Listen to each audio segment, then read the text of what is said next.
My sister told me there's no seat for a poor single mom like you, so at her wedding my 5-year-old son, and I stood in the corner.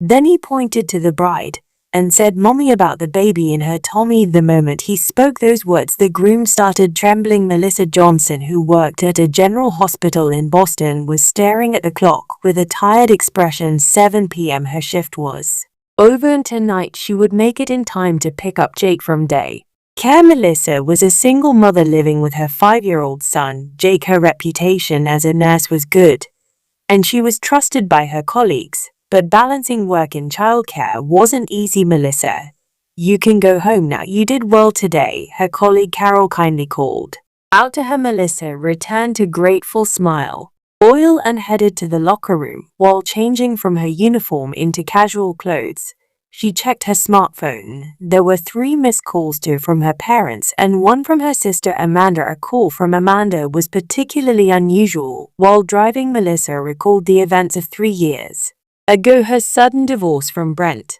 One day he left saying, "I wasn't ready to support a family," and disappeared. For the first few months he paid child support, but eventually that stopped. Though she consulted a lawyer, they couldn't locate Brent, and Melissa ended up shouldering everything alone. When she picked up Jake at daycare, his eyes lit up at the sight of his mouth. "Other mom, I drew a dinosaur today." Jake ran to Melissa, proudly holding up a paper colored in green and brown. Melissa stroked her son's head and promised, "That's wonderful, let's put it on the refrigerator when we get home." Back at the apartment, Melissa gave Jake a shower and prepared a simple dinner. While watching her son finish eating, she finally decided to respond to the missed calls, first from her parents. When she answered, her mother Martha's excited voice rang out. "Melissa, have you heard? Amanda got engaged to a wonderful young man named David Clark. He works at an investment firm in Connecticut." "Didn't Amanda call you?" Melissa couldn't hide her surprise. "No, I had a missed call from Amanda, but I haven't called her back yet." "Can you imagine making $10,000 a month just from YouTube, all from home?"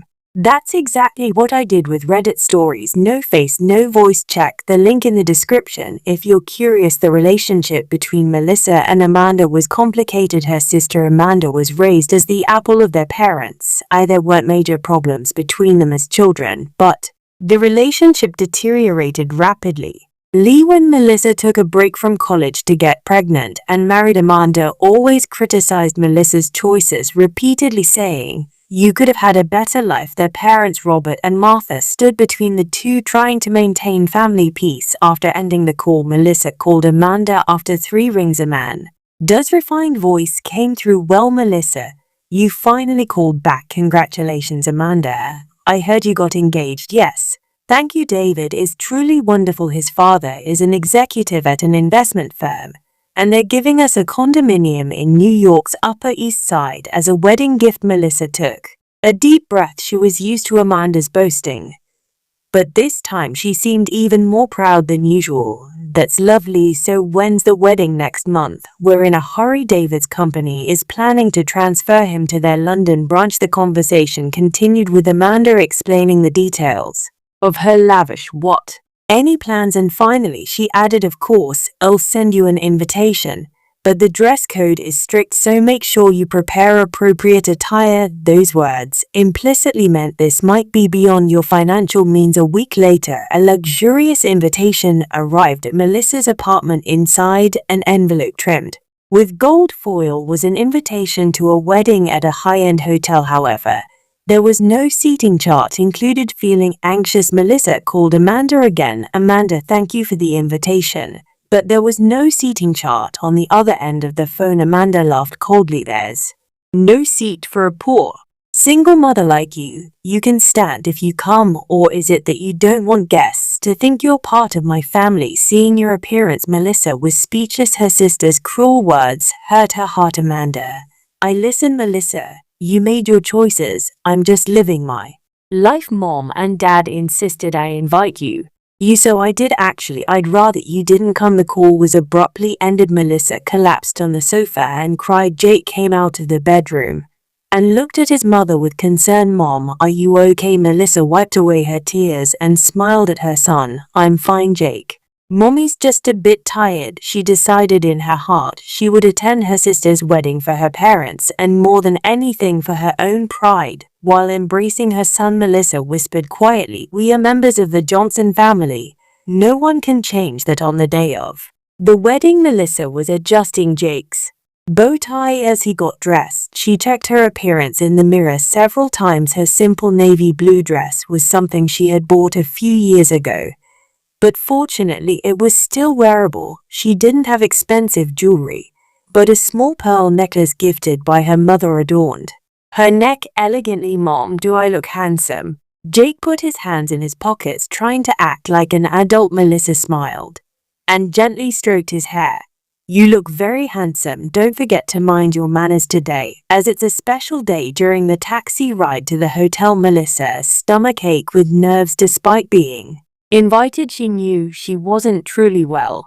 Nevertheless, she was determined to enter the venue with her chin held high and confidence. Upon arriving at Boston's luxury hotel Four Seasons, an elegant sign reading Clark and Johnson Wedding was placed at the entrance. Luxury cars lined the surroundings and doorman welcomed the guests. Melissa took Jake's hand, took it deep breath, and stepped into the hotel lobby. The wedding venue was decorated with luxurious white and gold ornaments. Giant chandeliers shone from the ceiling, and the space, filled with the scent of roses, was already crowded with many guests. Women were dressed in the latest designer dresses and men were perfectly tailored tuxedos. Melissa felt a moment of embarrassment about her modest attire, but quickly composed herself. Finding her parents at the entrance, her mother Martha rushed over. "Melissa, thank you for coming. Jake, can you say hello to Grandma?" Jake politely bowed and said hello. Grandma Robert also approached and kissed Melissa on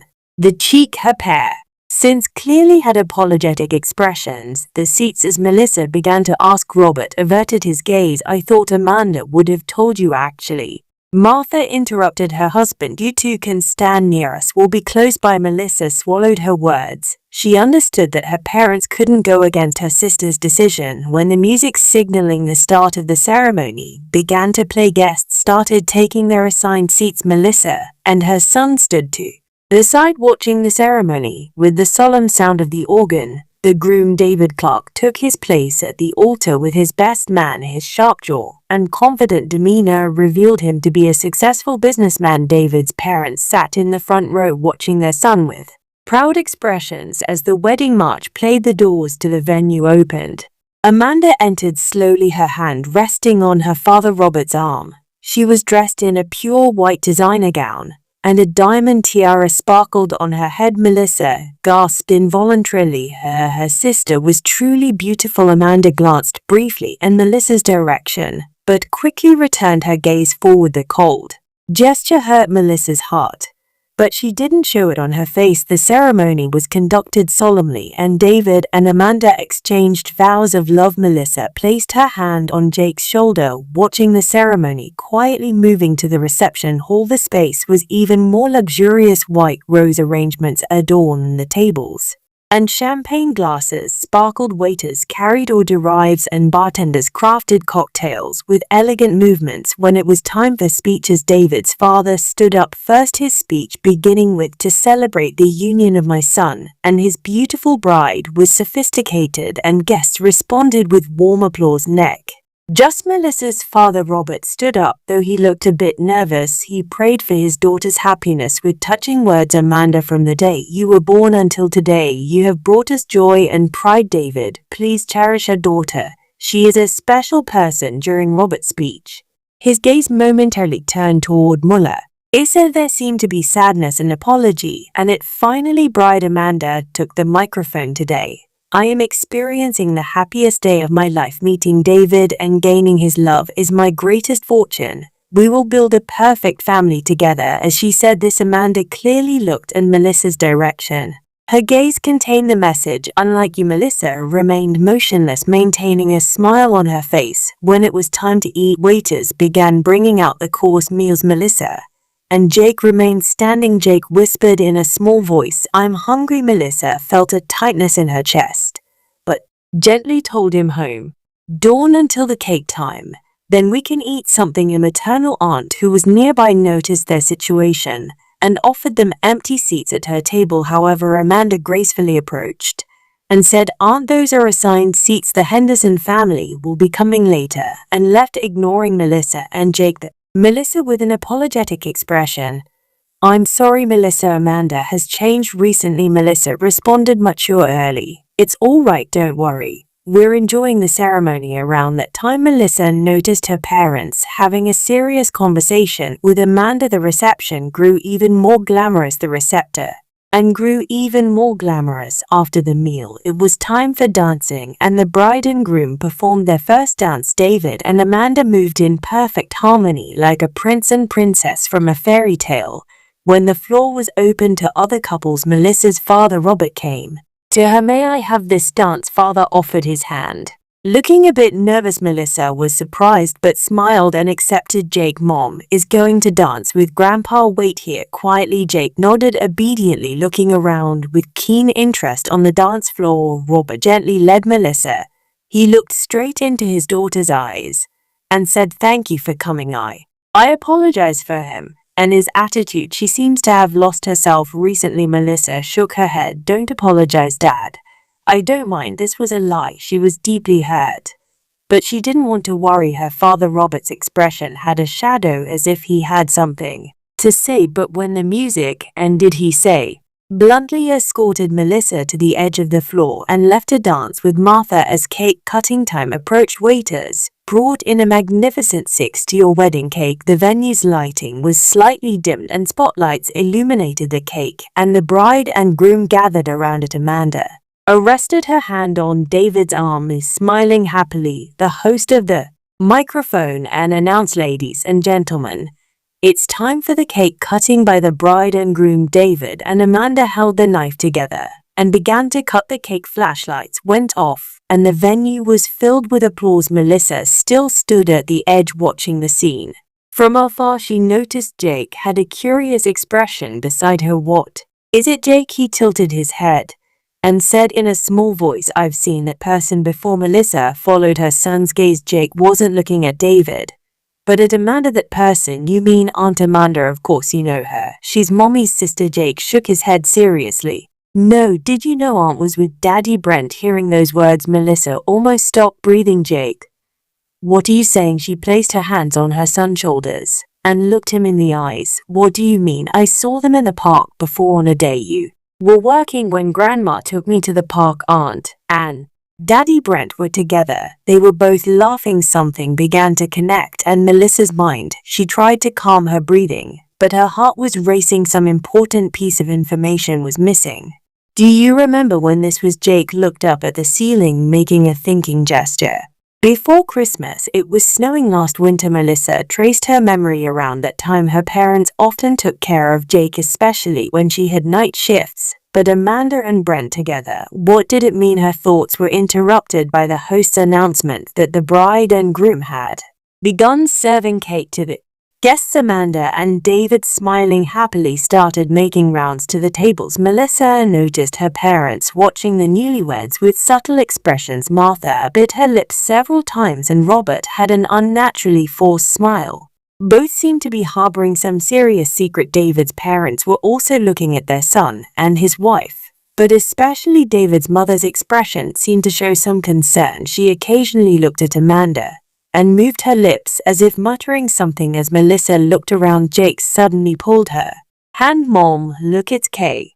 Take Amanda and David had come nearby. When Amanda noticed Melissa, her expression hardened for a moment, but she quickly put on a fake smile. "Melissa, thank you for coming," she said formally. It didn't seem like she was genuinely grateful. David greeted Melissa politely. "You're Amanda's sister." "I am pleased to meet you." He seemed natural in his attitude, apparently unaware that his wife's sister was a single mother. Just as Melissa was about to respond, Jake's eyes lit up at the sight of the cake. David smiled kindly and said, "Would you like a peace offering cake too?" "Jake, thank you." Jake politely accepted. However, the moment he interrupted the adults' conversation by pointing in the direction where Amanda and David were eating cake, saying in a loud voice, "Mom, isn't it funny that the baby in the bride's tummy used his Daddy Brent's words?" Aunt started saying seriously all the time, like Daddy Brent. Just for a moment it was as if all the sound around them had stopped. Melissa's eyes widened, and the color drained from Amanda's face. David looked at his wife. With a confused expression, baby David's voice trembled. Amanda. What is he talking about? Amanda desperately tried to smile, saying nothing, just a child's imagination. He's still small. But David was all ready, looking down at her abdomen. Amanda's designer dress skillfully concealed her figure. But if one looked carefully, a slightly swollen belly could be noticed. David's complex and changed. Amanda, are you pregnant? People nearby stopped their conversations and began looking at the couple. Amanda glared at Jake with a pale face, her expression mixed anger and fear. Melissa's parents looked at each other and bowed their heads. Their reaction clearly indicated they knew about Amanda's pregnancy. Melissa placed her hand on her son's shoulder, taking a protective stance. In her mind, the puzzle pieces were slowly but surely coming together. Brent and Amanda. The meeting in the park. Amanda, sudden marriage and the pregnancy. Amanda, are you pregnant? Melissa asked in a low voice. Her voice trembled, but it also contained strength. Amanda couldn't answer and bit her lip. David's body began to shake. He grabbed his wife's arm and harshly explained. A moment of silence dominated the venue. Then the next moment, David's father stood up from his seat and walked toward his son. His expression was severe, as if a long-held doubt had turned into certainty. Not only the fact of Amanda's pregnancy, but also the question of who the father was now hung in the air. David's fall there stood before the newlyweds with a dignified posture. His voice was low, but resonated to reach every corner of the venue. Son, I was right. It was no coincidence that I felt something was off about her. David looked at his father and then returned his gaze to Amanda. His face showed a mix of anger and the pain of betrayal. Or, you pregnant? Amanda, he asked again. Why didn't you tell me? Amanda raised her face, desperately trying to maintain composure. I was going to tell you, but after the wedding, I didn't want to ruin a special day. David shook his head. That's not the issue. The issue is he paused for a moment, searching for words, then said in a hushed voice, the issue is whose child is. The venue fell silent. Everyone was listening to their conversation. Melissa positioned her son behind her, trying to protect him from the situation. However, Jake was watching with curious eyes. David's mother slowly he stood up and stood next to her son. Her expression was severe, looking at Amanda with accusing eyes. You knew about the pregnancy from the premarital health check, yet you kept quiet. To David, Mrs. Clark's voice was cold. We heard from the doctor last week. We kept quiet to protect your privacy. But Amanda's face turned pale. That is I. David's expression changed. Wait, I was suspicious about the frequent calls to your phone recently. I also saw the name Brent. He looked at Melissa. That's your ex-husband's name, isn't it? Melissa nodded silently. Her heart was pounding, but she maintained her composure outwardly. Amanda. Melissa quietly called her sister's name. Is the child Brent's? Amanda turned her face away, unable to answer. Her silence told everything. The venue erupted into chaos. Guests looked at each other, starting to whisper. David's relatives showed expressions of anger and shock, while Melissa's distant relatives lowered their gazes in embarrassment. Cornered. Amanda cried out, the baby is David's. Everyone don't believe this. However, her voice lacked conviction. Melissa's parents exchanged glances and looked down. Their expressions revealed the truth. David grabbed him and his arm and demanded, tell the truth. Anne Gore was uncontrollable, but he still maintained his self-control and public under David's pressure. Amanda began to tremble. Melissa's father, Robert, finally couldn't stand it anymore and stepped forward. Enough. Robert's voice was tired. Amanda, you can't keep hiding it. Martha also stood next to her husband, nodding with tears in her eyes. Melissa, I'm sorry. Robert looked straight into his daughter's eyes. We knew about Amanda and Brand's relationship since last year. The divorce to stop. Amanda shouted, Dad, be quiet. But Robert continued, Brent and Amanda had been meeting secretly for over a year. Melissa, that was the true cause of your divorce. He covered his face with his hands, choking on his words. Martha began speaking in her husband's place. When we found out about their relationship, we tried to persuade them to break up, but Amanda wouldn't listen, and while her relationship with Brent continued, she also started eating David. We couldn't stop her. Melissa closed her eyes. It felt like her world was shaking. The truth about her divorce from Brent, her sister's betrayal, and the fact that her parents knew but didn't tell her the truth, all of it overwhelmed her. Melissa, I'm sorry, Martha said, crying. We didn't want to hurt you, but by keeping it hidden we hurt you even more. David was stunned. His eyes showed colors of anger and humiliation. So you were involved with two men, and while pregnant with one of their children, you were trying to marry me. Amanda was crying. Her makeup had smeared, and her beautiful bride image had turned into a miserable sight. David, please. You said you loved me. This child is David interrupted her words. Lies. It was all lies. With a trembling hand, he pulled off his wedding ring and threw it on the floor. The ring made a cold sound as it rolled across the marble floor. He turned to his parents and said, let's go. The Clark family member stood up all at once and began to leave the venue. Other guests were also disturbed and started leaving their seats one after another. Only the Johnson family and a few relatives remained.